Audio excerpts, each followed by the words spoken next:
Alexander Crawford had everything: Manhattan penthouse, private jets, $3.5 billion within reach, until he called the wrong waitress stupid.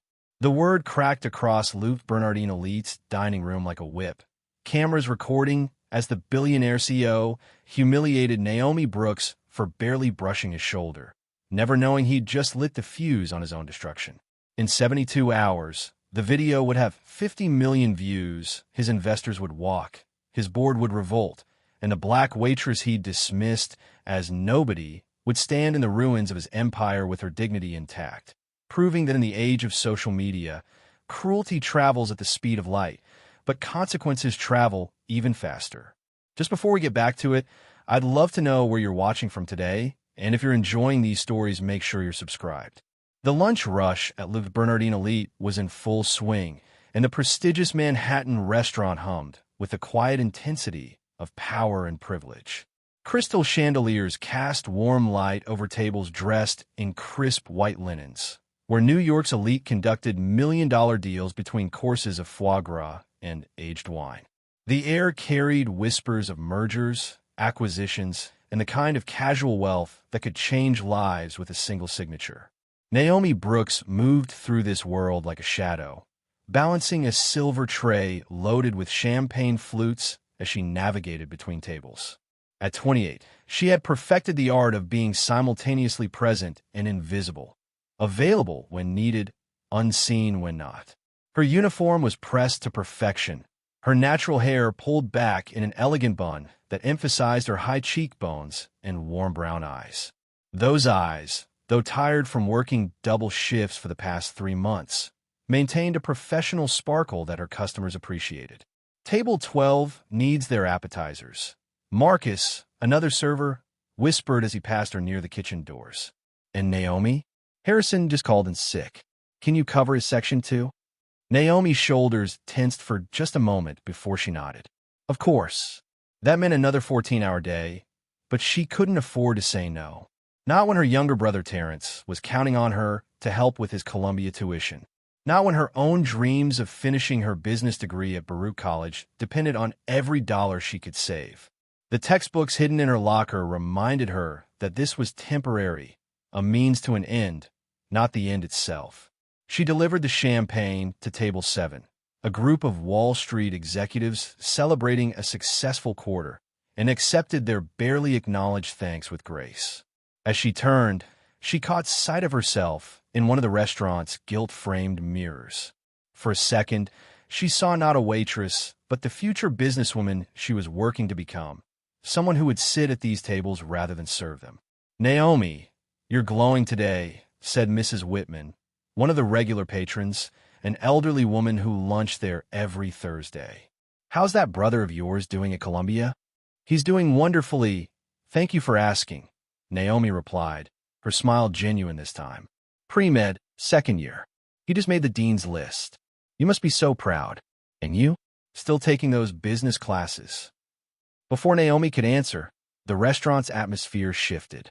It was subtle, a collective straightening of spines, a pause in conversations, the way the air changes when someone important enters a room.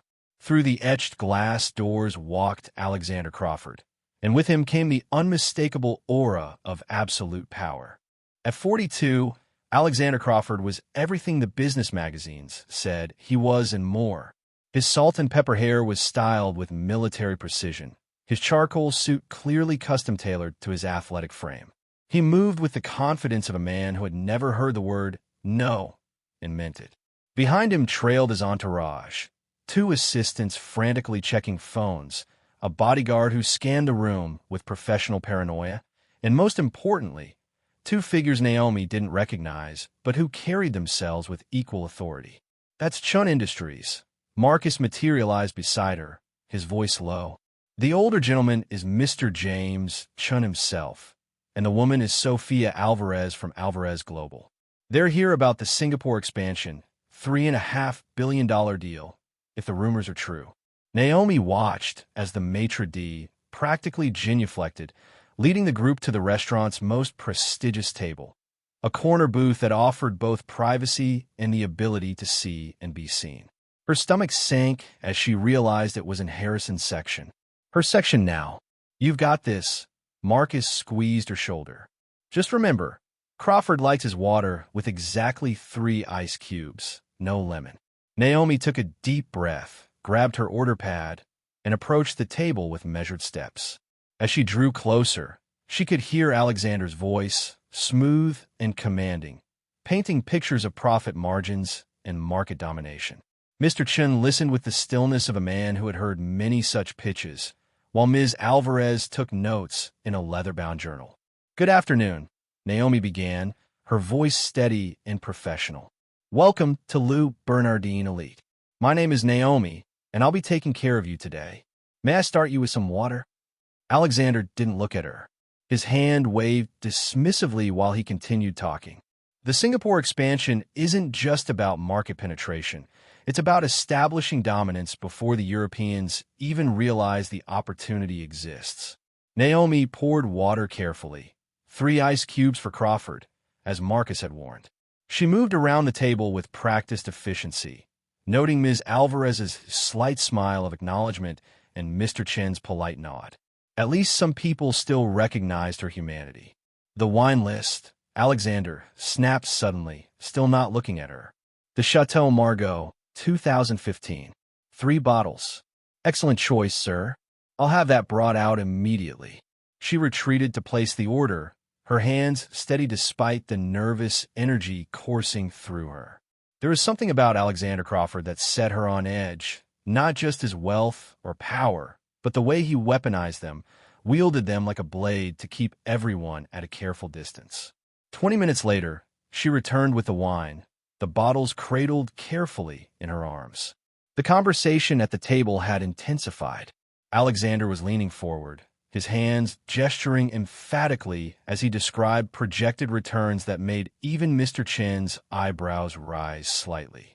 "The beautiful thing about this deal," Alexander was saying, "is that we're not asking you to trust projections. We're asking you to trust power. My power. My ability to make things happen regardless of obstacles." Naomi began the wine service, starting with Ms. Alvarez as etiquette demanded.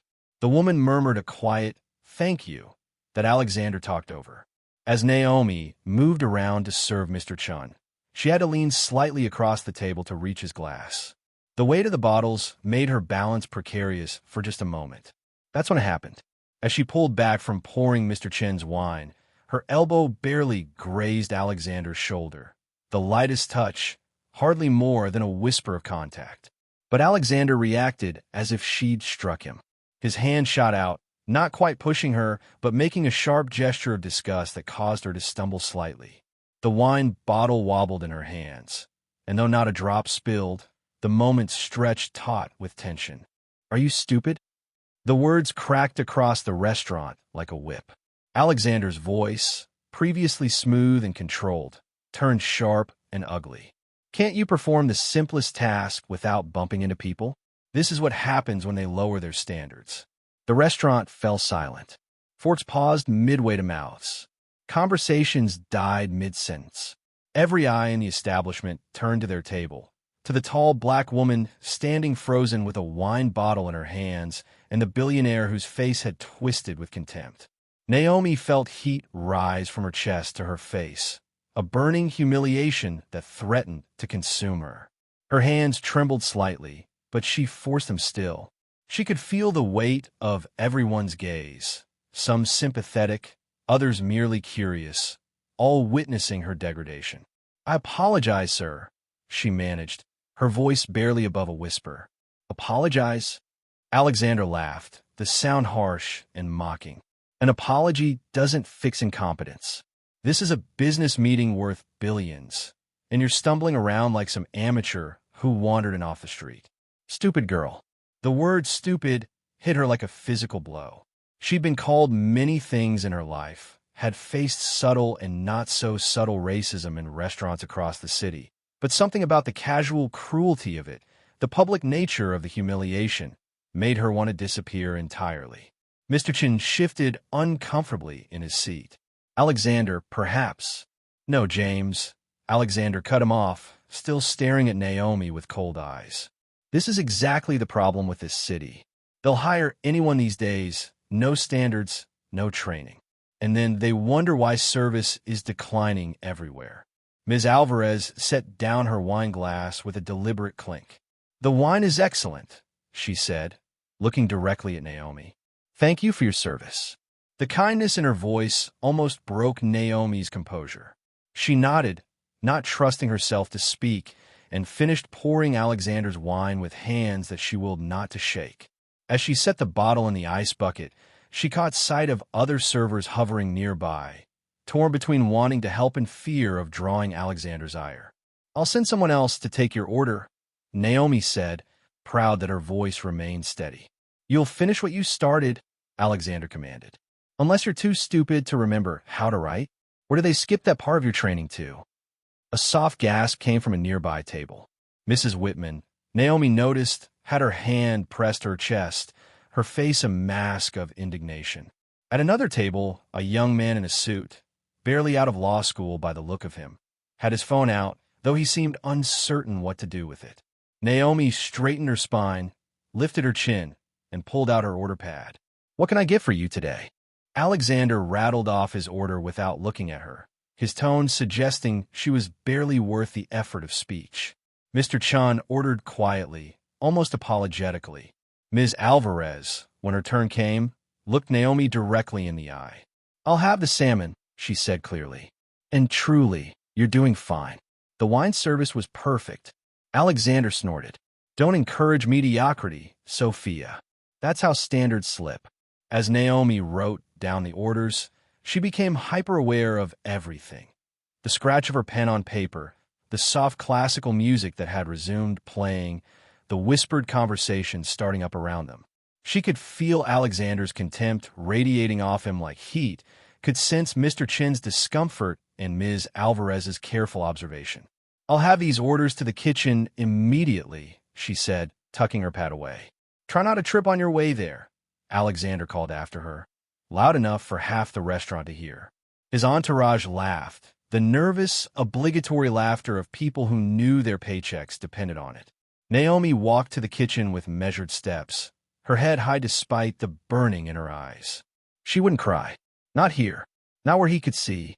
She'd learned long ago that dignity was sometimes the only currency people like her had in places like this.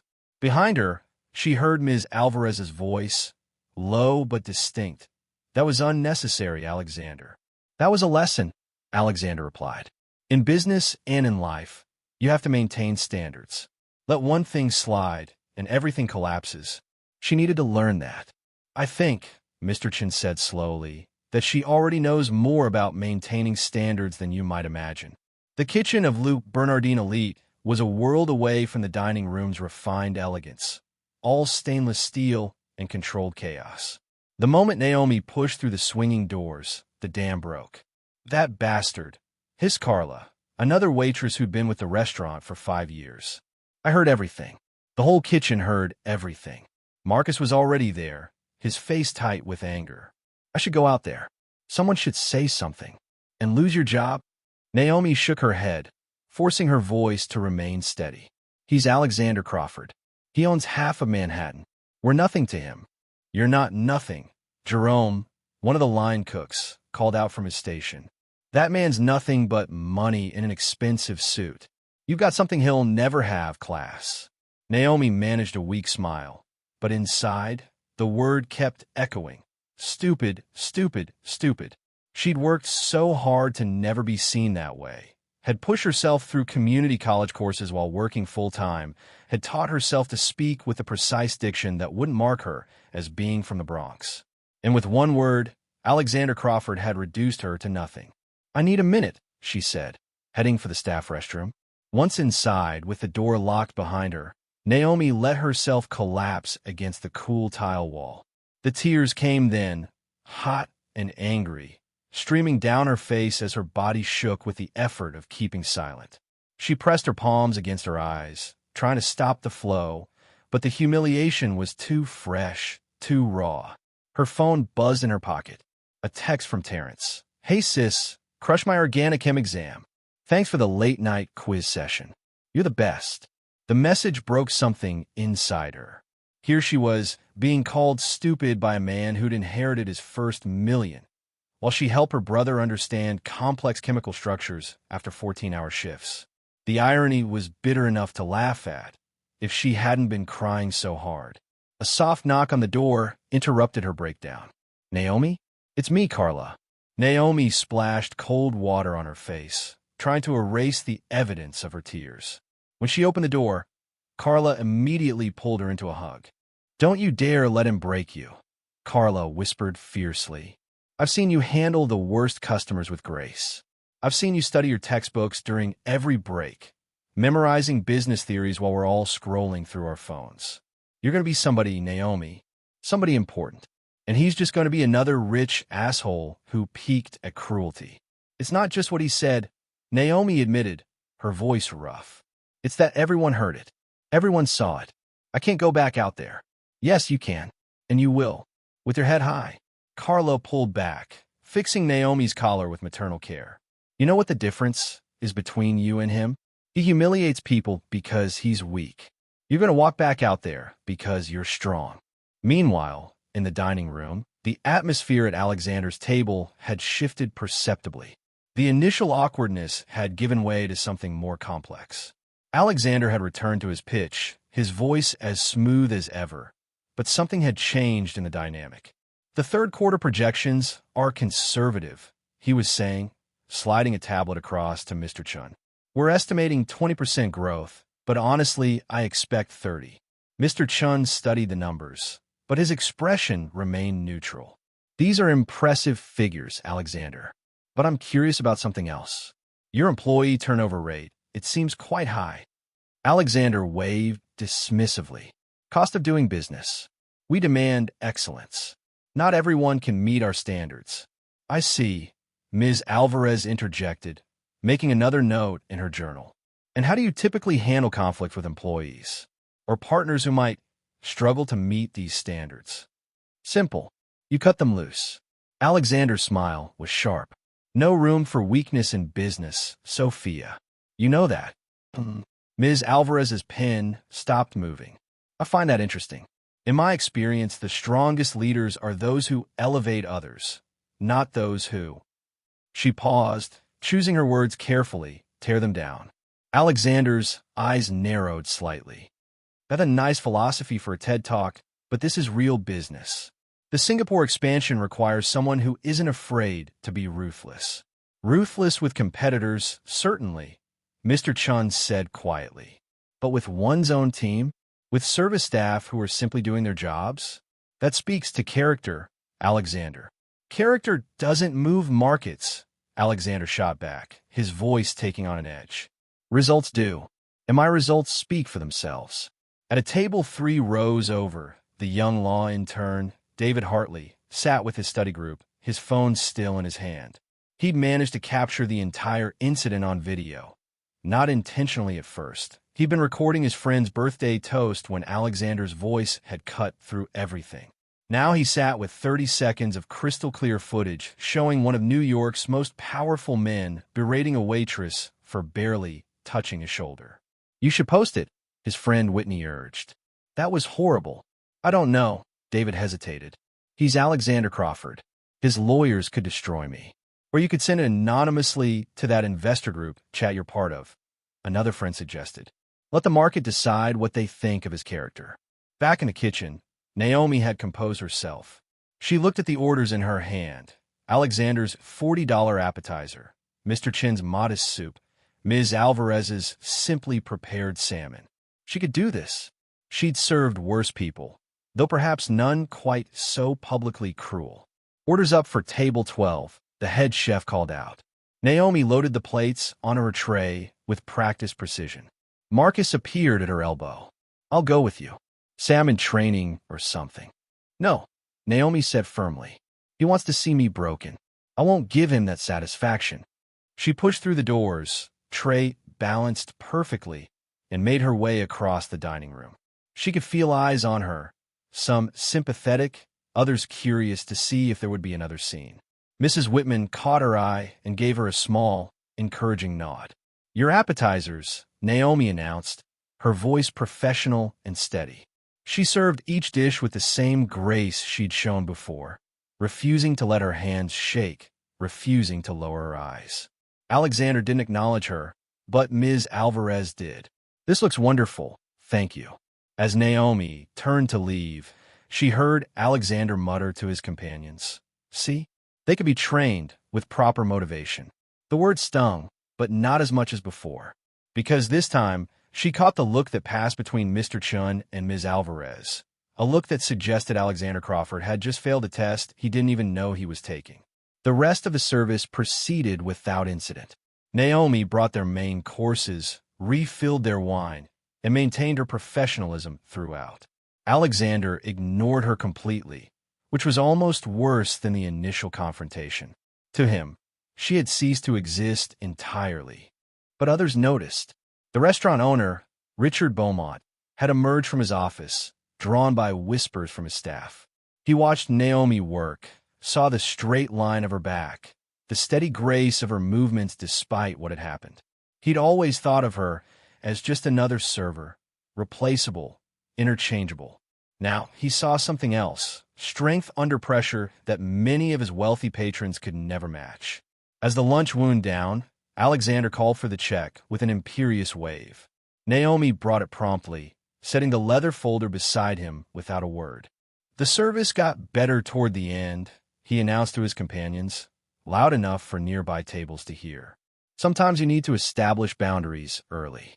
It's like training a dog. Firm correction at the first sign of problems. This time, the silence that followed was different. It wasn't shocked, it was cold. Ms. Alvarez closed her journal with a decisive snap. Mr. Chun checked his watch. "We should go," Mr. Chun said. "We have much to discuss." "The contracts are ready for signing," Alexander said, missing the shift in tone. "My lawyers can have everything prepared by tomorrow." "We'll be in touch," Ms. Alvarez said, standing. She looked at Naomi, who had come to clear their plates. "The salmon was perfectly prepared. Please give my compliments to the chef." After they left, Naomi stood in the empty space they'd occupied, stacking plates methodically. The business card Ms. Alvarez had left beneath her plate caught her eye. On the back, written in elegant script, were two words, "Stay strong." In the bathroom mirror an hour later, as Naomi touched up her makeup during her break, she stared at her reflection. The woman looking back at her was tired, yes, and hurt, certainly, but not broken, not stupid. One day, she whispered to her reflection, thinking of her textbooks, her dreams, her brother's faith in her. "One day, I'll be sitting at those tables, and I'll remember exactly how it feels to serve them." Her phone buzzed. A message from an unknown number. "Your dignity in the face of his disrespect was noticed by more people than you know. The world is watching, even when you think you're invisible." She deleted the message, unsure what to make of it, but something in her chest loosened slightly. She thought of Ms. Alvarez's card, of Mr. Chin's uncomfortable shifting, of Mrs. Whitman's sympathetic gaze. Maybe Alexander Crawford had won this round, but the game, whatever game this was, wasn't over. That evening, in a private conference room at the Four Seasons, Mr. Chun and Ms. Alvarez sat across from each other, their legal teams dismissed for the moment. $3.5 billion, Ms. Alvarez said, spreading the contracts before them. "That's a lot of money to entrust to a man who can't control his temper with a waitress." "I've been thinking the same thing," Mr. Chun admitted. "If he treats service staff with such disdain, how will he treat our employees in Singapore? Our partners? What happens when a deal doesn't go his way?" "He showed us who he is today," Ms. Alvarez said. "The question is whether we're going to believe him." "There's something else." Mr. Chun pulled out his phone. "My assistant just sent me this. It's already circulating in private investor groups." He showed her the video, 30 seconds of Alexander Crawford calling a young black woman stupid for barely grazing his shoulder. The audio was crystal clear, the contempt unmistakable. "Well," Ms. Alvarez said after a long pause, "I think our decision just became much simpler." Back at the restaurant, as the dinner shift began, Naomi moved through her duties with mechanical precision. The story of what had happened had spread through the entire staff. Some offered sympathies, Others shared their own stories of customer cruelty. But it was Carla who said what Naomi needed to hear most. "You know what the best revenge is?" Carla asked as they prepared for the evening rush. "Success. That man thinks you're nothing? Prove him wrong. Not for him. He doesn't matter. For you." Naomi nodded, thinking of her business textbooks, her dreams of entrepreneurship, the future she was building one double shift at a time. Alexander Crawford had tried to make her small today. But tomorrow? Tomorrow was still unwritten. And across town, in his penthouse office, Alexander Crawford reviewed the Singapore contracts one more time, completely confident that his $3.5 billion deal was secure. After all, he was Alexander Crawford. He always got what he wanted. He had no idea that in a few short days, a waitress he'd called stupid would become the catalyst for the complete destruction of everything he'd built. The aftermath of the restaurant incident rippled through New York's financial district like blood and water, drawing sharks from every direction. Naomi's apartment in the Bronx was a far cry from the gleaming restaurants where she spent her days. The two-bedroom unit she shared with Terrence was clean but worn, the walls lined with motivational quotes she printed from the internet and framed herself. At 11 p.m., she finally walked through the door, her feet aching from the 14-hour shift. Terrence was at the kitchen table, medical textbooks spread before him, a cup of coffee growing cold at his elbow. He looked up the moment she entered, and she knew immediately that he knew. "It's already online," he said quietly. "Someone posted it in the Columbia Student Forum." "Naomi, I'm so sorry." She set down her bag slowly, buying time to compose herself. "What are they saying?" "That Alexander Crawford is exactly what everyone suspected. A bully with a bank account." Terrence stood, crossing to her. "But more importantly, they're saying you handled it with more grace than he deserved." Naomi sank into a chair, suddenly exhausted beyond measure. "He called me stupid, Terry, in front of everyone. In front of investors, other customers, everyone. And you know what?" Terrence sat beside her, taking her hand. "You proved him wrong just by how you responded. You didn't sink to his level. You didn't give him the reaction he wanted. That takes intelligence, emotional intelligence, which that man clearly lacks." She squeezed his hand, drawing strength from his conviction. "The restaurant owner apologized to me privately. Said he wished he could have done something, but couldn't afford to lose Crawford's business." "The coward's excuse," Terrence said with unusual venom. "But forget him. What matters is you. Are you okay?" Naomi considered the question. Was she okay? The humiliation still burned, but underneath it, something else was stirring. Not quite anger, not quite determination, something harder to name. "I will be," she said finally. "I have to be." Meanwhile, in a gleaming conference room 40 stories above Wall Street, an emergency meeting was taking place. The video, now dubbed Crawford's Meltdown in certain circles, played on a loop on the main screen. 30,000 views in 6 hours, reported James Patterson, head of Patterson Equity. And that's just on the private investor platforms. If this goes fully public, when corrected Sarah Kingston from Kingston Capital, when it goes public, these things always do. The men and women gathered around the table represented collectively over $200 billion in managed assets. They'd all dealt with Alexander Crawford. Some had profited from his ruthlessness. Others had been burned by it. None were surprised by what they saw on the screen. "The question," said Patterson, "is what this means for the Singapore deal. Chen and Alvarez haven't signed yet," Kingston noted. "My sources say they're reconsidering." "Over this?" Thomas Bradley scoffed. He was rude to a waitress. "Since when do we cancel billion-dollar deals over bad manners?" "Since bad manners in public suggest worse behavior in private," Kingston shot back. "How many former employees have NDAs with Crawford Industries? How many lawsuits have been quietly settled? This isn't about one waitress. It's about a pattern." The room fell silent as they contemplated this truth. They all knew Alexander's reputation. They'd all chosen to overlook it when the profits were good. But times were changing. Social media had made secret keeping harder. The court of public opinion now had a say in private equity. "I'm pulling our joint venture," Patterson announced suddenly. "Not worth the risk." "James, be reasonable." "I am being reasonable. My daughter's at Columbia. She saw this video before I did. Asked me how I could do business with someone like that. What do I tell her? That profits matter more than principles. One by one, phones began buzzing around the table. The video was spreading, jumping from private platforms to public ones. Twitter was picking it up. Reddit had a thread. It was only a matter of time before mainstream media noticed. Back at the restaurant, Richard Beaumont sat in his office, staring at his computer screen. The restaurant's social media accounts were being flooded with comments. Some praised them for employing Naomi. Others condemned them for allowing the incident to happen. Reservations for tomorrow were already showing cancellations. Not many, but enough to notice. He picked up his phone and dialed Naomi's number. Naomi? It's Richard Beaumont. I know it's late, but I wanted to check in. How are you holding up? There was a pause before she answered. I'm managing, Mr. Beaumont. I'll be at work tomorrow, don't worry. That's not why I'm calling. I'm calling to say I'm sorry. I should have intervened. I should have stood up for you. You have a business to run, Naomi said, her voice neutral. I understand. No, you don't understand. I've been thinking about this all evening. You've worked here for 2 years.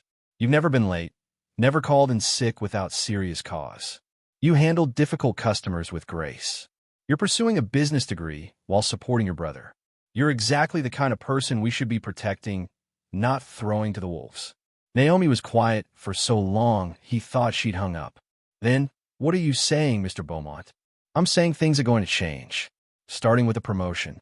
You're being moved to assistant manager, effective immediately. The position comes with a salary, benefits, and set hours that will allow you to attend your classes. Mr. Beaumont, if this is guilt, it's not guilt. It's recognition. Recognition I should have given long ago. You've been managing situations and people since you got here. It's time the title and compensation match the work. After they hung up, Naomi sat in the darkness of her bedroom, processing this unexpected turn. Through the thin walls, she could hear Terrence on the phone, his voice animated. She caught fragments, viral and justice and about time. Her phone lit up with a text from an unknown number. Ms. Brooks, this is Sophia Alvarez. I hope you don't mind. I got your number from the restaurant. I wanted you to know that your composure today influenced a very important decision. Sometimes the smallest moments reveal the greatest truths. Stay strong. Naomi read the message 3 times before deleting it, unsure what to make of it, but feeling something shift in her chest. She pulled out her journal, a habit from college, and began to write. Dignity, she wrote, is not about never being knocked down. It's about how you stand back up. Today, a man with everything tried to make me feel like nothing. He failed, not because I fought back, but because I refused to break. There is power and grace under pressure. There is strength in silence. Tomorrow, he'll still be wealthy, but I'll still be unbroken. The next morning brought consequences Alexander Crawford hadn't anticipated. His assistant, Jennifer, knocked on his office door with unusual hesitation. What? He barked, not looking up from his monitors. Sir, there's a situation developing. The video from yesterday's lunch. What video? Jennifer pulled up her tablet, showing him the footage. Alexander watched himself berate Naomi, his face impassive. So, someone recorded a necessary correction. Delete it. It's beyond that, sir. It's on multiple platforms. The view count is approaching 200,000. Business Insider has picked it up. The Wall Street Journal is requesting comment. Alexander finally looked up, his eyes cold. Get legal on it. Cease and desist orders for anyone sharing it. Threaten lawsuits. Legal says that might make it worse. The Streisand effect. I don't care about effects. I care about control. Handle it. But control was already slipping through his fingers. In Singapore, the board of Chun Industries was having their own emergency meeting. The video played on repeat as board members discussed implications. This is who we're trusting with our expansion? Asked one member. A man who publicly humiliates service workers? The Singapore market won't respond well to this, another added. Respect for all levels of workers is crucial there. If he treats American service staff this way, how will he treat our local partners? James Chun himself sat quietly, remembering the dignity on Naomi's face, the grace with which she'd continued serving them despite the humiliation. He thought of his own daughter, working her way through business school, taking whatever job she could find. What if it had been her? "I've decided," he announced. "We're pulling out. James, the contracts haven't been signed. We're under no obligation. And frankly, after what I witnessed, I'm relieved we waited."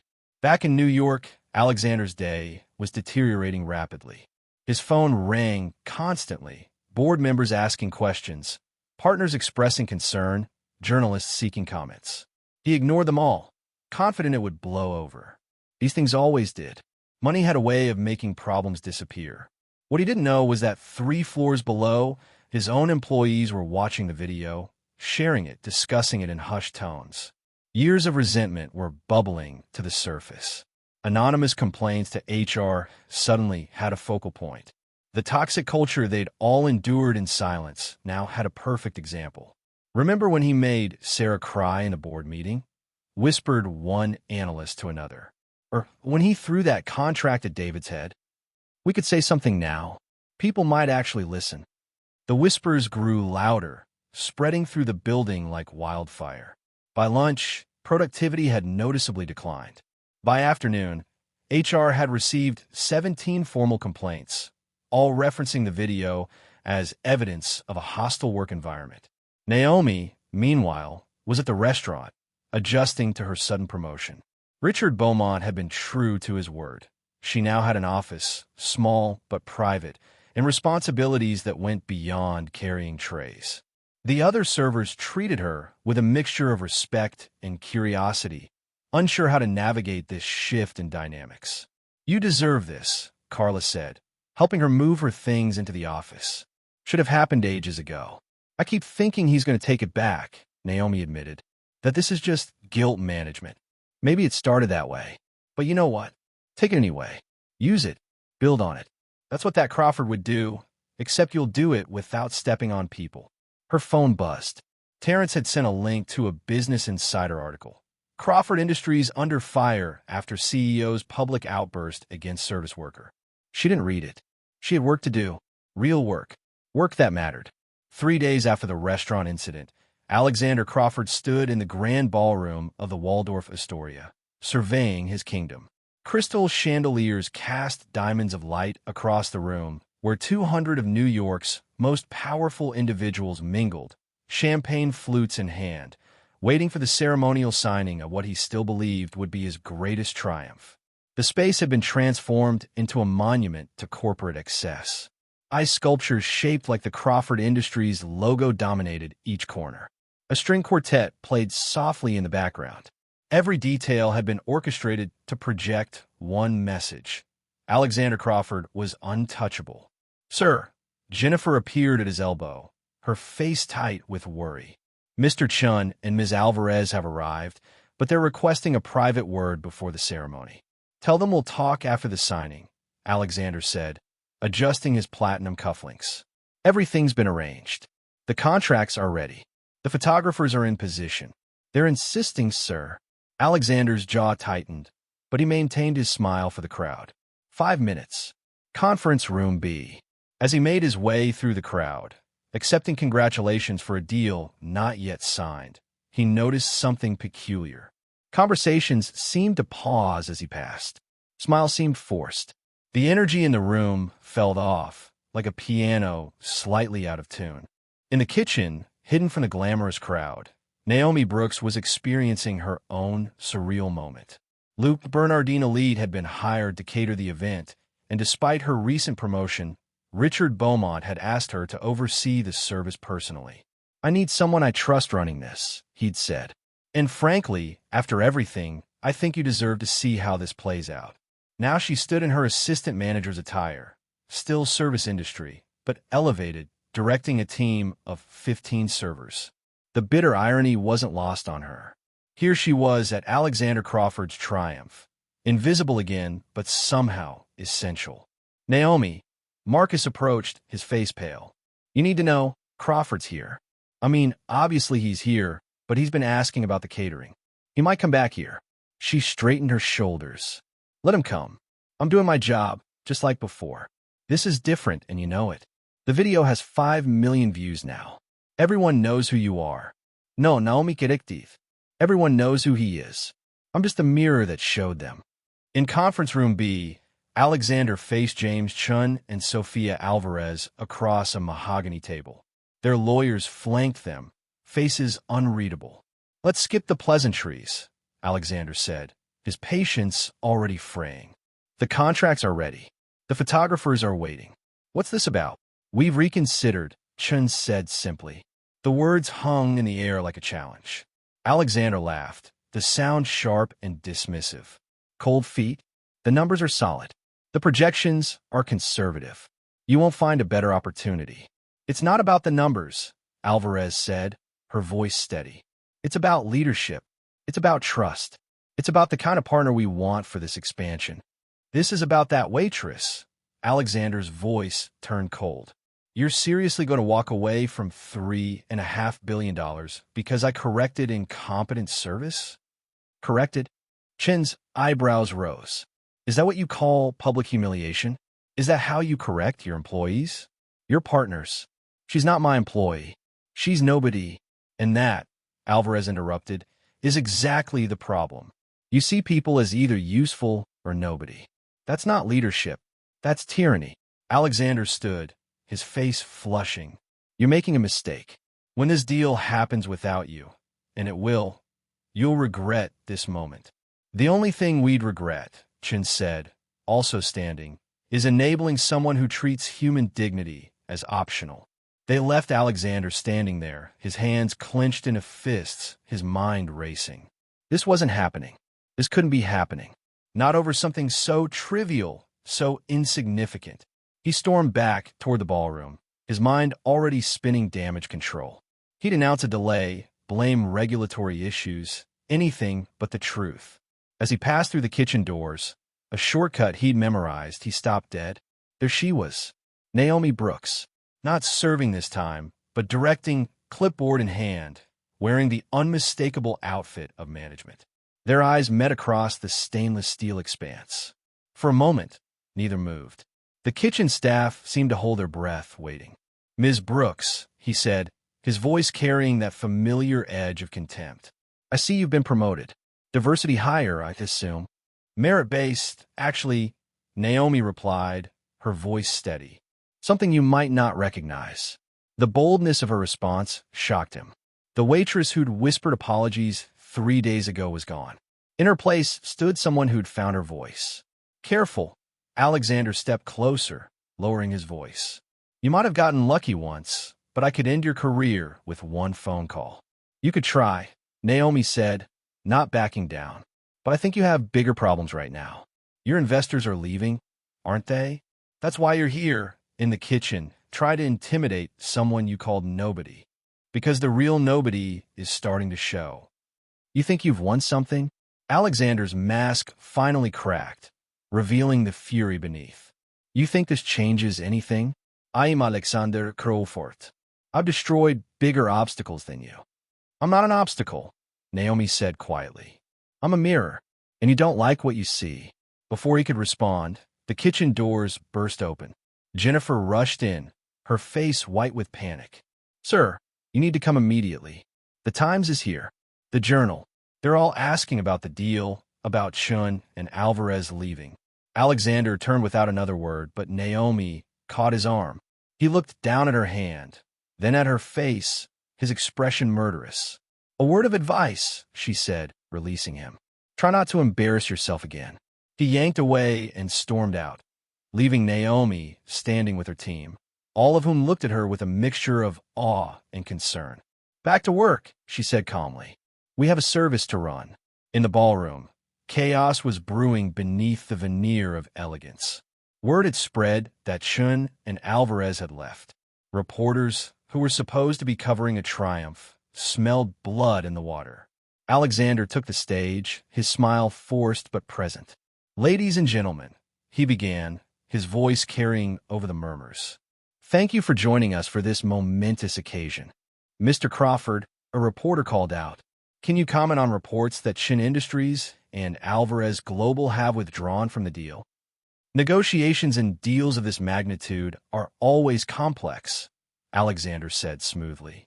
"We're exploring all options to ensure the best outcome for our shareholders." "Is it true they withdrew because of the viral video showing you berating a service worker? The room fell silent. Every eye fixed on Alexander. In the back, someone held up a phone recording. That incident has been wildly mischaracterized, Alexander said, his control slipping. We live in a world where everyone's a victim, where every correction is seen as an attack. I maintain high standards. If that offends some people. So you don't apologize for calling her stupid? Another reporter pressed. I apologize for nothing. She made an error. I addressed it. The fact that this has become some social media circus shows everything wrong with our society. We've become soft, prioritizing feelings over excellence. The murmur that ran through the crowd was not sympathetic. Several board members exchanged alarmed glances. This was not the controlled response they'd prepared. From her position by the service entrance, Naomi watched Alexander self-destruct. She felt no satisfaction, only a strange hollowness. This man who'd seemed so powerful, so untouchable, was revealing himself to be exactly what she'd said. Nothing but money in an expensive suit. Ms. Brooks. She turned to find Sophia Alvarez standing beside her. Ms. Alvarez, I didn't expect. I wanted to see you before I left. To thank you. For what? I just served wine. No, you showed his character. His and yours. The contrast was instructive. Alvarez handed her a business card. When you finish that business degree, call me. We're always looking for people who can maintain grace under pressure. As Alvarez walked away, Naomi looked at the card, then back at the stage where Alexander was growing more agitated, his responses to reporters becoming increasingly hostile. Mr. Crawford, do you think your leadership style might be a liability? My leadership style built an empire worth billions. What you built? What has she built? Nothing. You're all nothing, pretending your opinions matter, pretending that recording someone on your phone makes you important. I am Alexander Crawford. I matter. I make decisions that affect thousands of jobs, millions of dollars. And you want to crucify me because I hurt some waitress's feelings? The words echoed through the ballroom. Someone gasped. Others pulled out their phones, recording what was clearly becoming a historic meltdown. She's not just some waitress, a voice called from the crowd. It was David Hartley, the law intern who'd recorded the original video. Her name is Naomi Brooks. She's working 2 jobs to support her brother through medical school while getting her own degree. She's exactly the kind of person American success stories are supposed to be about. And you called her stupid for accidentally brushing your shoulder. Alexander's face contorted with rage. Get out. All of you get out. This is my event, my moment. Not anymore, said a calm voice from the side of the stage. Thomas Bradley, chairman of Crawford Industries Board, stepped forward. Alexander, I think it's time you step down. For the good of the company. You can't. We can. We will. Effective immediately. You're being placed on administrative leave pending a full board review. The ballroom erupted. Reporters surged forward. Cameras flashed. Alexander stood frozen on the stage, his empire crumbling in real time, broadcast to the world. In the kitchen, Naomi's team had pulled up the live stream on someone's phone. They watched in stunned silence as Alexander Crawford, the man who'd humiliated her 3 days ago, was escorted from his own celebration. You did this, Marcus said quietly. You brought down Alexander Crawford. No, Naomi said, watching the screen. He did this to himself. I just refused to be his victim. As the ballroom descended into chaos, as reporters scrambled for quotes and board members huddled in crisis management, Naomi quietly returned to her work. There were still desserts to serve, still a job to complete. The difference was, now she did it with her head high, knowing that dignity had won over arrogance, that grace had conquered cruelty. Her phone buzzed with a text from Terrence. Watching the news. You're my hero, sis. She smiled, typing back. Just did my job. The same one he called me stupid for doing. No, came his immediate response. You did so much more than that. The aftermath of Alexander Crawford's public meltdown at the Waldorf Astoria played out like a Shakespearean tragedy performed on every screen in America. The ballroom stood frozen in the immediate wake of Thomas Bradley's announcement. Alexander remained on stage, his face cycling through disbelief, rage, and something that might have been fear if anyone thought Alexander Crawford capable of such an emotion. The cameras captured every micro-expression, every twitch of his jaw, every clench of his manicured fists. "You can't do this," Alexander said, his voice carrying through the wireless mic he still wore. "I built this company. I am Crawford Industries. The board will convene tomorrow morning," Bradley replied, his tone leaving no room for negotiation. "Until then, security will escort you from the premises." "Security?" Alexander laughed, the sound bitter and sharp. "You're having security escort me from my own event?" "It's the company's event," Bradley corrected, "and you're no longer representing the company's interests." Two security guards approached the stage, their faces professionally neutral. The crowd parted like the Red Sea, creating a corridor of shame. Phones rose like salutes, recording every step of Alexander's descent from the stage. "This is about her, isn't it?" Alexander suddenly turned, scanning the room with wild eyes. "Where is she? Where's that waitress? She did this. She planned this." "Mr. Crawford, please come with us," one security guard said quietly. "Don't touch me." Alexander jerked away. "Do you know who I am? Do you have any idea what I could do to you?" "Sir, please don't make this harder than necessary." The live streams were already trending. Hashtag Crawford collapse. Hashtag Billionaire breakdown. Hashtag Naomi deserves better. Comments flooded in faster than anyone could read them. The mighty Alexander Crawford, reduced to being escorted out like a common troublemaker. From the kitchen entrance, Naomi watched it all unfold on Marcus's phone. The staff had gathered around, their dessert service forgotten as they witnessed history in the making. "He's looking for you," Carla whispered. "He actually thinks you orchestrated this." "As if I have that kind of power," Naomi said softly.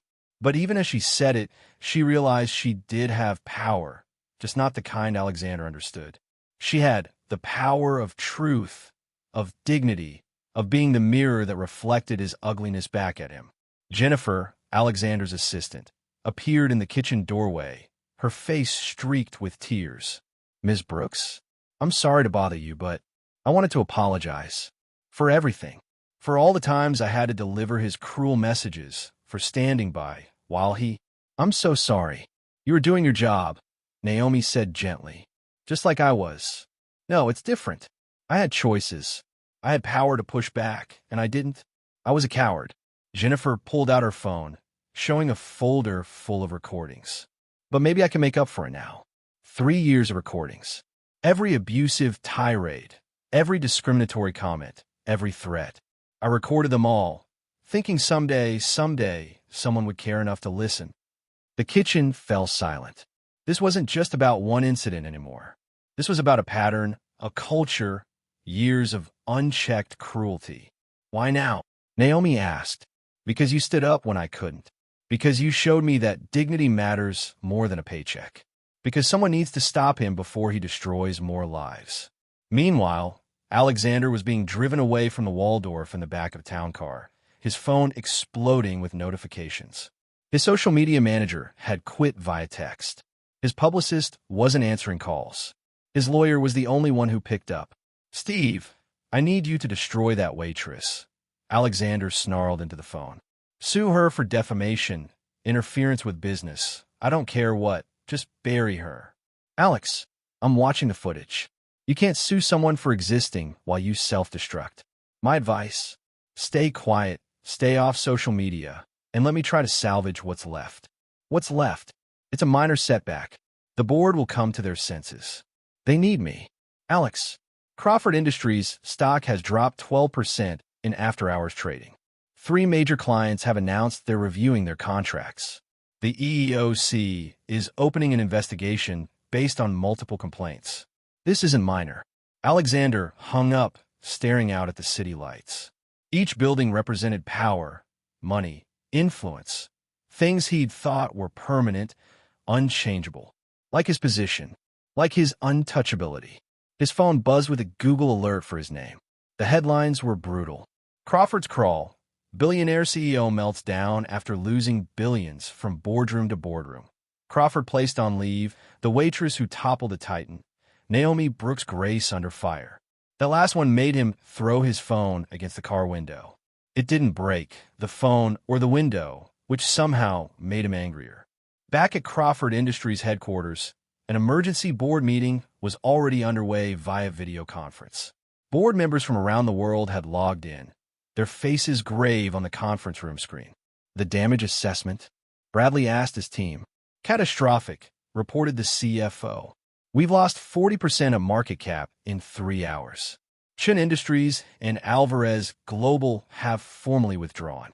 Patterson Equity, Kingston Capital, and 6 other major partners are suspending joint ventures pending review. Jesus Christ, muttered one board member. How do we let it get this bad? We all knew what he was like, said another, an elderly woman who'd been on the board since the company's founding. We chose to look away because the numbers were good. Well, now the numbers aren't good, and we can't look away anymore. I've been contacted by 17 former employees in the last hour, the head of legal reported.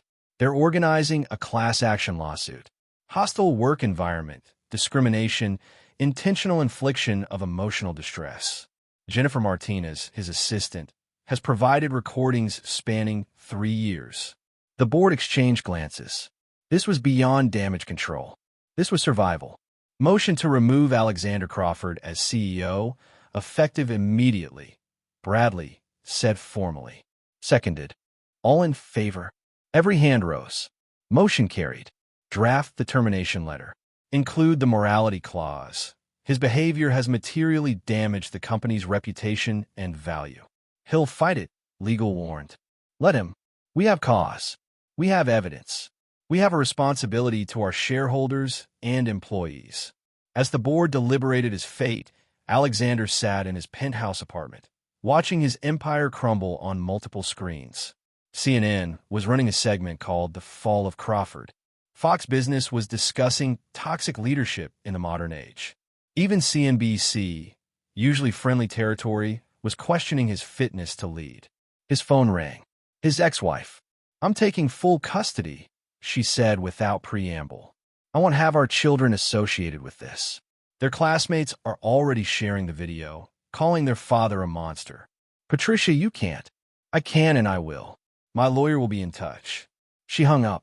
Alexander stood in his empty penthouse, surrounded by millions of dollars of art and furniture, completely alone. The irony wasn't lost on him. He who had called Naomi nobody was discovering what it really meant to be nobody to everyone who mattered. The next morning brought no mercy for Alexander Crawford, but for Naomi Brooks, it brought something unexpected. Opportunity wrapped in responsibility she'd never sought. Terrence had stayed up all night, fielding calls and messages on Naomi's behalf. Their small apartment had become command central for something neither of them fully understood.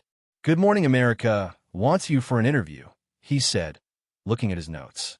So who does The View, CNN, and about 15 podcasts. There's also this. He held up his laptop, showing a GoFundMe that someone had started. Help Naomi finish her degree. It's already at $200,000. Naomi stared at the screen, speechless. I can't take that money. I didn't ask for it. You didn't ask for any of this, Terrence pointed out. But it's happening. The question is what you do with it. She thought about Alexander, probably in his penthouse, raging against the world. Then she thought about everyone who'd ever been called stupid, worthless, nobody by someone with power. The interview, she said finally. Just one. I'll do Good Morning America. But I want to make something clear. This isn't about revenge. It's about dignity. Meanwhile, Alexander was experiencing what it meant to be radioactive in Manhattan's elite circles. The university club, where he'd been a member for 15 years, had suddenly found irregularities in his account. The charity boards he sat on were requesting his resignation to avoid distraction from their missions. Even his regular table at Daniel was mysteriously unavailable for the foreseeable future. But the killing blow came at 9 a.m. sharp, delivered by courier to his penthouse. His official termination from Crawford Industries. Effective immediately, your employment as CEO is terminated for cause under Section 7.3 of your employment agreement, moral turpitude. Your actions have brought substantial disrepute upon the company and materially damaged shareholder value. He didn't read the rest. Instead, he called his lawyer. Sue them all, he demanded. The board, the investors, that waitress, especially her. Alexander, listen to me very carefully, Steve replied. You have no case. The evidence against you is overwhelming. Jennifer Martinez has provided 3 years of recordings. 17 former employees have come forward with corroborating stories. The video of your meltdown has been viewed 50 million times. If you pursue this, you'll only make things worse. Worse? How could it possibly be worse? Discovery, for one. Everything would become public record. Every email, every text, every private moment of your professional life. Do you really want that level of scrutiny? Alexander hung up without answering. He turned on the television, seeking distraction, only to find Naomi's face on the screen. She sat across from Robin Roberts, wearing a simple blue dress, her hands folded calmly in her lap. She looked different from the waitress he'd humiliated, not in appearance, but in bearing. She sat straighter, spoke clearer, commanded the space in a way that made his chest tighten with rage. Naomi, thank you for being here, Robin said warmly. How are you handling all of this attention? Honestly, it's overwhelming, Naomi replied. 3 days ago, I was just trying to get through my shift. Now I'm somehow a symbol for every person who's ever been mistreated at work. That's not a responsibility I take lightly. The video of Mr. Crawford calling you stupid has sparked a national conversation about workplace dignity and power dynamics. What would you say to him if he were watching right now? Naomi looked directly at the camera, and Alexander felt like she was looking straight at him. I'd say that power isn't about how many people you can diminish. It's about how many people you can elevate. I'd say that calling someone stupid doesn't make you smart. It just reveals your character.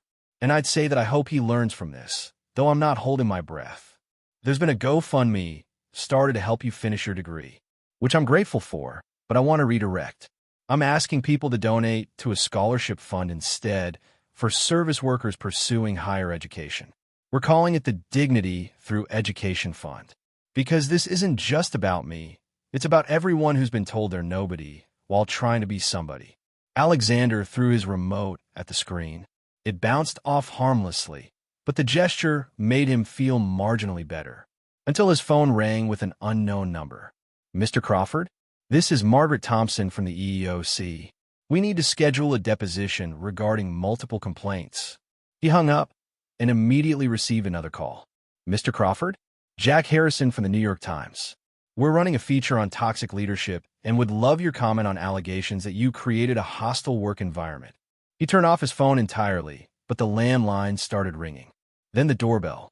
Reporters had found his building. Across town, at Le Bernardin Elite, Naomi was back at work despite Richard Beaumont's offer of paid leave. I need normalcy, she told him. I need to remember who I am beyond all this noise.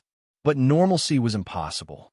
The restaurant was packed with customers who wanted to eat where it had happened. They asked for photos with her. They left enormous tips for the cause. One table of tech entrepreneurs even offered her a job on the spot. We need someone like you, they said.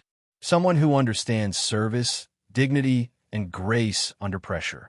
I appreciate the offer, Naomi replied, but I have a degree to finish first. Her phone buzzed with a text from Sofia Alvarez. Watching your interview. You continue to impress. The offer stands. When you're ready, we have a place for you. That evening, as Naomi was closing up the restaurant, she found Alexander waiting by her car. He looked different, disheveled, unshaven, his expensive suit wrinkled, the kind of disarray that money usually insulated against. Her hand moved to her phone, ready to call for help, but something in his posture stopped her. He looked defeated, hollow, like a man who'd lost more than money or position. Come to gloat? He asked, his voice rough. No, I came to go home after a long shift. You're my way. Do you have any idea what you've done? What you've cost me? What I've done? Naomi's composure finally cracked. I serve you wine. You chose to humiliate me. You chose to call me stupid. You chose to treat people like disposable objects. I didn't cost you anything. You threw it all away yourself. I was correcting incompetence. You were being cruel because you could, because it made you feel powerful, because no one had ever told you no. She stepped closer, no longer the cowering waitress he remembered. But here's what you never understood. Respect isn't about position. The janitor who cleans your office deserves the same dignity as the investors you court. That's not weakness. That's humanity. Spare me the philosophy lesson from someone who couldn't even pour wine without stumbling. That's the thing, Mr. Crawford. I didn't stumble. I barely touched your shoulder, and you exploded. You revealed exactly who you are. A small man in an expensive suit, so insecure that the slightest perceived slight sends you into a rage. Alexander's face flushed. You think you've won? I still have resources you can't imagine. I'll rebuild. I'll come back stronger. And when I do, you'll what? Humiliate another waitress? Berate another employee? Build another empire on cruelty? Naomi shook her head. You haven't learned anything. And what have you learned? How to be a victim. How to profit from one moment of confrontation. I've learned that standing up to bullies isn't about bringing them down. It's about refusing to stay down yourself. I've learned that dignity is its own power. And I've learned that men like you always think you're irreplaceable until the world proves otherwise. A police car cruised by slowly, the officer inside noting the confrontation. Alexander saw it too and stepped back. This isn't over, he said. Yes, it is. You just haven't accepted it yet. Naomi got in her car, then paused. I hope you learn what real strength looks like someday, Mr. Crawford. It's not about never falling. It's about how you choose to get back up. She drove away, leaving him standing in the parking lot, a formerly powerful man reduced to making threats in the dark. That night, Alexander returned to his penthouse to find most of his household staff had quit. His personal chef, his housekeeper, his driver, all gone, unwilling to be associated with his toxicity. The resignation letters were variations on a theme. They could no longer work for someone who showed such contempt for service workers. He sat in his empty kitchen, trying to remember the last time he'd made his own meal. The refrigerator was full of ingredients he didn't know how to combine. The coffee maker might as well have been alien technology. He'd built his life on the labor of others while despising them for it. His phone, which he'd finally turned back on, showed 247 missed calls. None from anyone who mattered anymore. His ex-wife's lawyer, reporters, process servers, but not a single friend, because he'd never really had any. Just people who'd tolerated his behavior for access to his power. Meanwhile, Naomi sat at her kitchen table with Terrence, looking at acceptance letters that had suddenly appeared from multiple universities. Full scholarship to Columbia Business School. Terrence read, amazed. Harvard wants you for a special leadership program. Wharton is offering a fellowship. How is this possible? Naomi asked. My grades are good, but not that good. Your grades are fine, but your story is extraordinary, Terrence said. You become a case study in grace under pressure. Business schools want to understand what you have that Alexander Crawford didn't. Common decency? Exactly. And apparently, that's rarer in business than we thought. The doorbell rang. Terrence answered it to find a courier with an elegant envelope. Inside was a handwritten note from Sophia Alvarez. Ms. Brooks, leadership isn't about titles or wealth. It's about inspiring others to be their best selves. In 10 seconds of dignity, you showed more leadership than Alexander Crawford did in 20 years of dominance. The world needs leaders like you. When you're ready, we're ready. S. Alvarez. Attached was a formal offer, full scholarship to any business school of her choice, plus a guaranteed position at Alvarez Global upon graduation, with a signing bonus that would pay off any existing debts and set up Terrence for the rest of medical school. Naomi read it 3 times, then looked at her brother. Is this real? As real as a billionaire calling you stupid for doing your job. Except this time, good things are happening to good people. Across the city, Alexander Crawford sat alone in his penthouse, watching his name trend worldwide for all the wrong reasons. Hashtag Crawford consequences. Hashtag power without purpose. Hashtag dignity wins. Tomorrow would bring more lawsuits, more revelations, more consequences. But tonight he was learning what it truly meant to be nobody, not in position or wealth, but in character, in connection, in the things that actually made someone somebody. The irony was perfect and bitter. The waitress he'd called nobody was becoming somebody, while the somebody he'd thought himself to be was discovering he'd been nobody all along. 6 weeks had passed since the Waldorf Astoria incident, and Alexander Crawford's descent from titan to pariah was nearly complete. The man who once commanded boardrooms now sat in a sterile conference room, facing a panel of EOC investigators while his lawyer, one of the few still willing to represent him, sat beside him, looking increasingly uncomfortable. "Mr. Crawford," Margaret Thompson said, sliding a thick folder across the table. "We've received testimony from 43 former employees. Would you like to respond to Andrea Mitchell's claim that you threw a laptop at her when she suggested implementing diversity training?" "I don't recall that specific incident," Alexander said through gritted teeth. "What about Marcus Thompson's statement that you referred to him using racial slurs when he questioned your strategy? Taken out of context. Or Sarah Chen's recording where you explicitly state that you don't hire women of birthing age because they're investments with diminishing returns?" Steve, his lawyer, placed a hand on Alexander's arm. "My client exercises his Fifth Amendment rights." Margaret Thompson smiled coldly. "That's his right. But silence in civil proceedings can be used as an admission of guilt. We're recommending the maximum penalties, $15 million in fines, mandatory reformation of all Crawford Industries policies, and a permanent ban on Mr. Crawford holding any executive position in a publicly traded company." Alexander's face went white. "You can't. We can. We are. And Mr. Crawford, this is just the beginning. The FBI is investigating potential fraud charges. The IRS is auditing your last 10 years of returns. And the class action lawsuit has grown to include over 200 plaintiffs."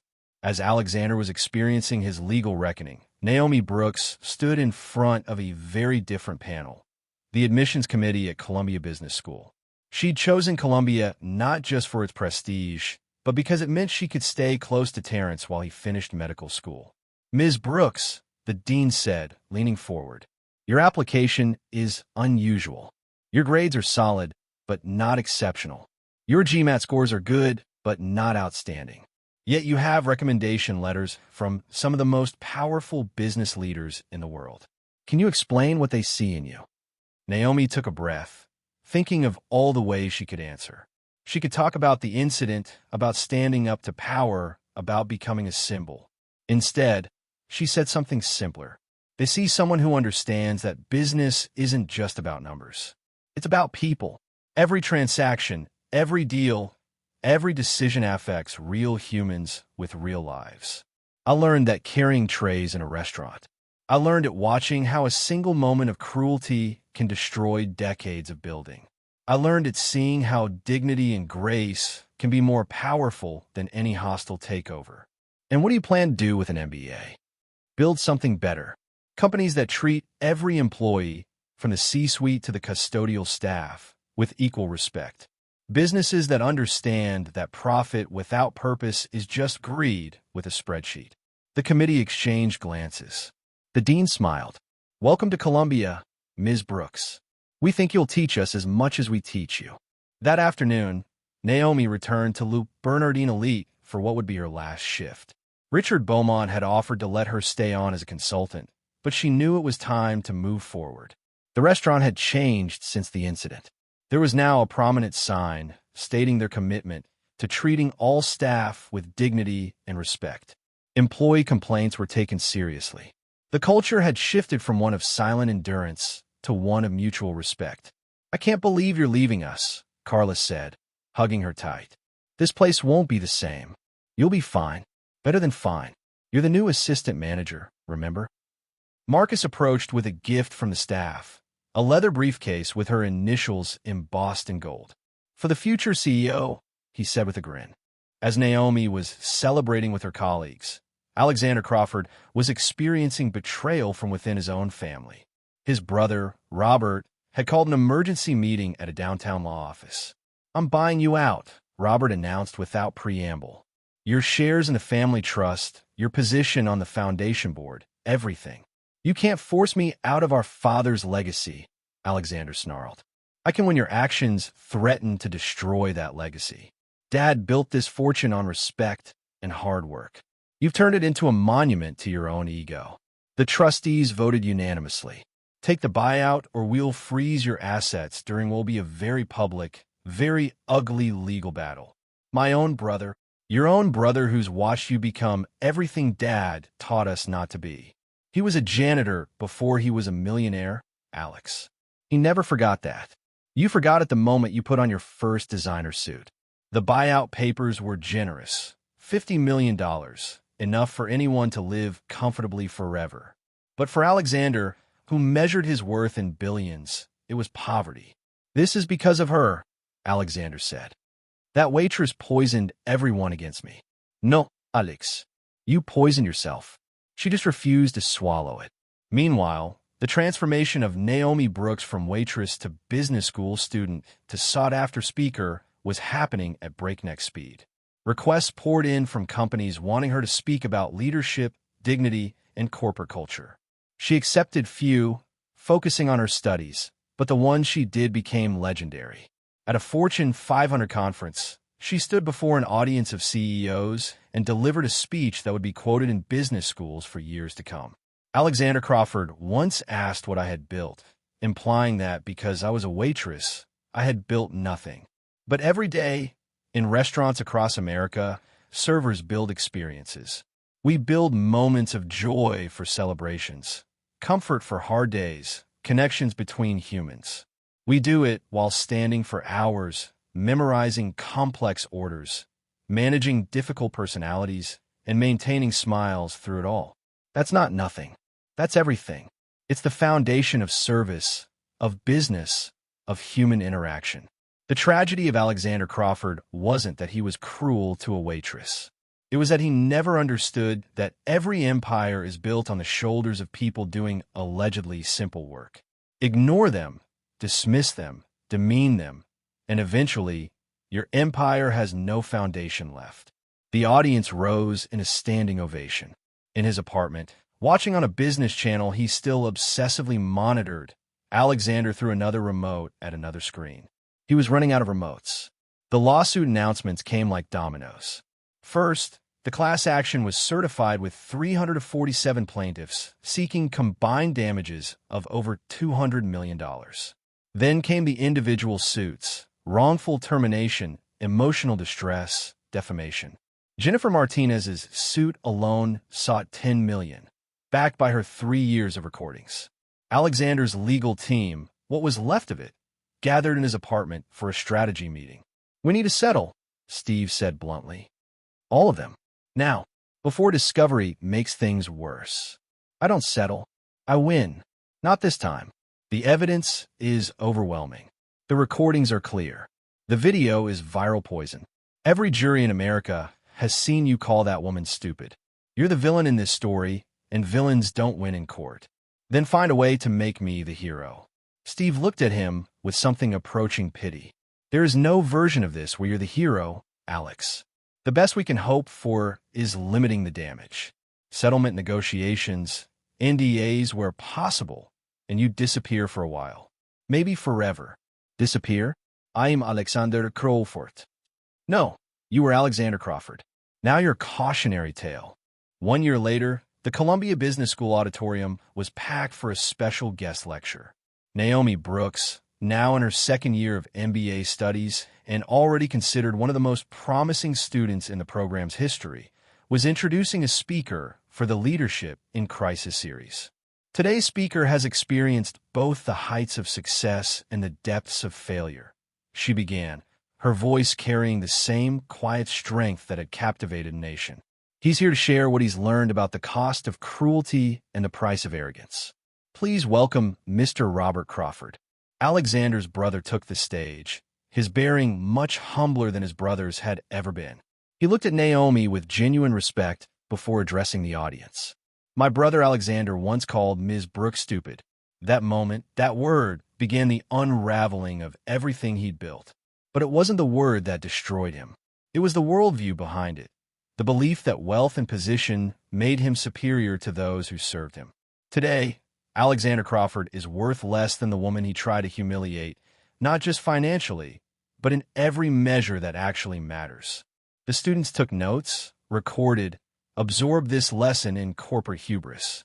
In the back row, unrecognized in a baseball cap and sunglasses, Alexander Crawford sat listening to his brother catalog his failures. He'd snuck in, desperate to see what had become of the waitress who destroyed his life, though even he was beginning to understand that he'd destroyed it himself. Naomi had changed. The nervous energy was gone, replaced by centered confidence. She commanded the room not through intimidation, but through presence.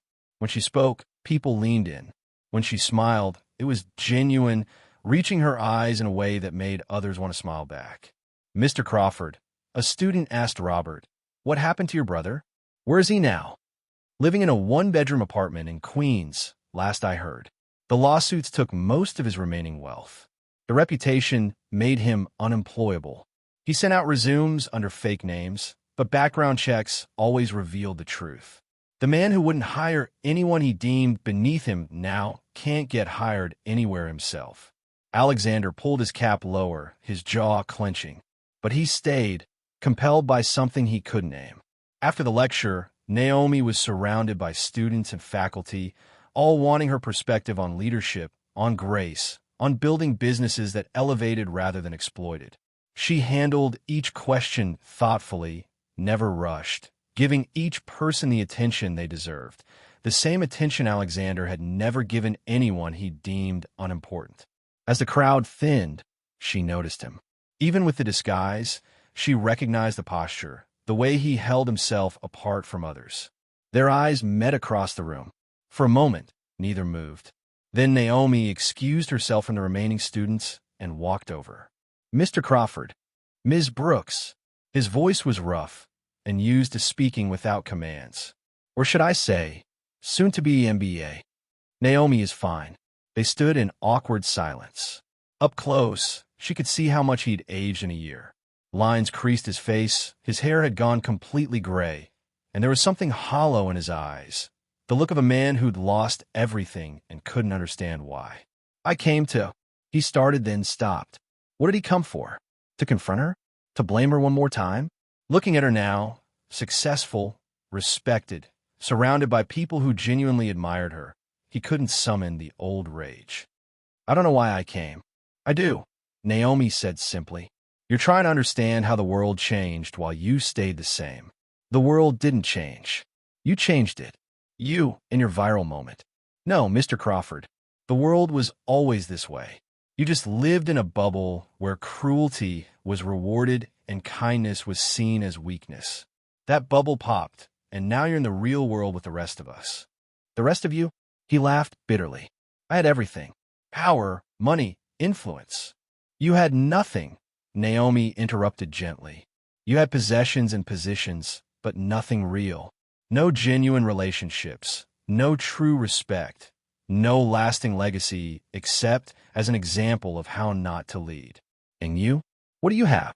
A brother who loves me, friends who support me, mentors who believe in me, a future I'm building with my own hands, and the knowledge that I've never made anyone feel worthless for serving me coffee or cleaning my office." Alexander was quiet for a long moment. "I've applied to over 200 jobs. Even fast food places won't hire me. They all know who I am. What I did. What you did to yourself," Naomi corrected. "I was just the catalyst, not the cause." "I could have handled it differently," he admitted, the words seeming to physically pain him. "That day in the restaurant, I could have just let it go. You could have, but you didn't. And that choice revealed who you really were." "Who I am," he corrected. Present tense. "This is who I am now. Nothing." "No," Naomi said firmly. "You're someone with a choice. You can stay bitter, keep blaming others, keep being the victim in your own story. Or you can learn, grow, become someone different, someone better. It's too late for that. It's never too late to choose dignity over destruction. I know a community center in the Bronx that needs volunteers. No glory, no recognition, just serving food to people who need it. The director is my aunt. She doesn't care who you were, only who you choose to be now." She wrote down an address on a piece of paper, handed it to him. "Tuesday and Thursday evenings. They especially need help cleaning up after service." "Cleaning?" Alexander's old instincts flared. "You want me to clean? I want you to serve. to understand what it means to give without getting, to be useful without being powerful, to matter without being important. She turned to leave, then paused. You asked what I have that you don't? I have the ability to see everyone as equally human. The janitor, the CEO, the student, the teacher, all equally deserving of respect. Until you learn that, you'll always be poor, no matter how much money you have or don't have. 2 weeks later, at the community center in the Bronx, Naomi's Aunt Rosa was supervising dinner service when a man in expensive but worn clothing walked in hesitantly. "I'm here to volunteer," Alexander said, the words foreign in his mouth. Rosa looked him up and down. "You're him, the one who called my niece stupid." "Yes. And now you want to volunteer here?" she said. "Naomi said you needed help." Rosa studied him for a long moment. "Bathrooms need cleaning. Supplies are in that closet. Dinner's at 6. Volunteers eat with everyone else. No special treatment." Alexander looked at the mop and bucket, at the industrial cleaning supplies, at the bathroom door beyond. Every instinct screamed at him to leave, to maintain what little dignity he had left. But dignity, he was beginning to understand, wasn't about being above certain tasks. It was about how you performed them. He picked up the mop. 6 months later, Naomi graduated from Columbia with honors. The ceremony was packed, with Sophia Alvarez, James Chun, and dozens of other business leaders there specifically to see her walk across the stage. Terrence sat in the front row, tears streaming down his face as his sister achieved what had once seemed impossible. In her graduation speech as class valedictorian, Naomi spoke about service. "We're entering a world of business that often forgets its fundamental purpose, to serve. Not just shareholders, but stakeholders. Not just customers, but communities. Not just profits, but people." I learned this not in a classroom, but in a restaurant, carrying trays and managing difficult customers. Every person in this room will have power. The question is, will you use it to elevate or to humiliate, to build or to bully, to serve or to be served? The applause was thunderous. Job offers poured in from every direction, but Naomi had already made her choice. She was starting her own consulting firm, Dignity Dynamics, helping companies build cultures of respect and mutual elevation. Her first client was Alvarez Global. Her second was the restructured Crawford Industries, now under Robert's leadership. A year later, at the grand opening of Dignity Dynamics' first official office, the guest list included former waiters and current CEOs, students and teachers, all mingling as equals. Naomi stood at the podium, looking out at the crowd. 3 years ago, a man called me stupid for accidentally brushing his shoulder. That moment could have broken me. Instead, it taught me that true power isn't about putting others down. It's about lifting them up. Today, we launch a company built on that principle. In the back of the room, unnoticed by most, Alexander Crawford stood in a janitor's uniform. He'd finally found work, cleaning offices at night. He watched Naomi command a room with the kind of natural authority he'd only ever achieved through fear. When their eyes met, she nodded slightly, not forgiveness exactly, but acknowledgement. He nodded back, then quietly returned to his work, understanding finally what real service meant. The evening ended with Naomi writing in her journal, the same one she'd kept throughout her journey. "He called me stupid. The word was meant to diminish me, to reduce me to nothing. Instead, it became the catalyst for discovering who I really was. Not a waitress who became a CEO, but a human who refused to let another human make her feel less than human." Alexander Crawford lost everything not because he was cruel to me, but because cruelty was all he had. When that was stripped away, there was nothing left. I built my life on dignity, patience, and truth. He built his on fear, intimidation, and lies. In the end, the strongest foundation won. He called me stupid, but dignity, patience, and truth turned out to be the sharpest weapons of all. She closed the journal and looked out at the New York skyline, the same lights Alexander had once commanded now reflecting a different kind of power. Not the power to destroy, but the power to build. Not the power to humiliate, but the power to elevate. Somewhere in Queens, Alexander Crawford finished his shift cleaning offices, including one that belonged to a company that had once been a client. The nameplate on the CEO's door caught his eye. Leadership is not about being in charge. It's about taking care of those in your charge. He thought of Naomi, of the restaurant, of that moment when he could have chosen differently. The moment was gone, but the lesson remained. He pulled out the worn piece of paper with the community center's address, a reminder of the first step toward becoming someone different, someone who understood that serving others wasn't beneath him. It was the only way to rise above what he'd been. The city hummed with its usual energy, indifferent to the rise and fall of titans. But in boardrooms and break rooms across Manhattan, the story was already becoming legend. The waitress who toppled a so, not with revenge, but with grace, not with hatred, but with dignity, not with violence, but with the simple act of refusing to be broken by someone who mistook cruelty for strength. Alexander Crawford had called her stupid. The word had echoed across the restaurant, across the internet, across the world. But in the end, it was just a word spoken by a man who never understood that true intelligence isn't about knowing everything.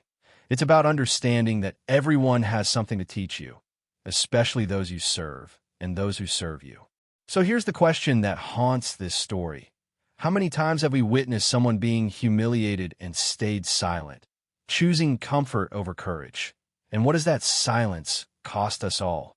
If this story moved you, hit that like button and subscribe for more powerful narratives that challenge us to choose dignity over indifference.